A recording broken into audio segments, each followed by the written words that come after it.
दोस्तों, इस मैजिक में मेरे पास है एक फ्रेम और इस फ्रेम में लगा एक खतरनाक सा ब्लेड। ब्लेड के ऊपर वाले सेक्शन में, नीचे के 3 सेक्शंस में मैं कुछ ऑब्जेक्ट्स रख देता हूँ। वैसे तो ये रेडिश है, मूली। तो आप लोग देखिए कि ये ब्लेड बिल्कुल सॉलिड है।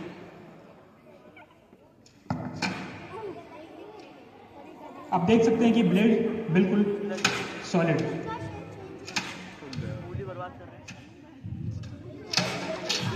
अब इस फ्रेम के अंदर आपको अपना हाथ डालना है, डाल दीजिए।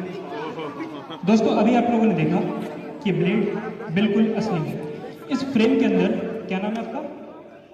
चित्रांशी का हाथ है। जादू डरावना नहीं, सुहावना होता है। बहुत ध्यान से देखिए यहाँ पर। ओह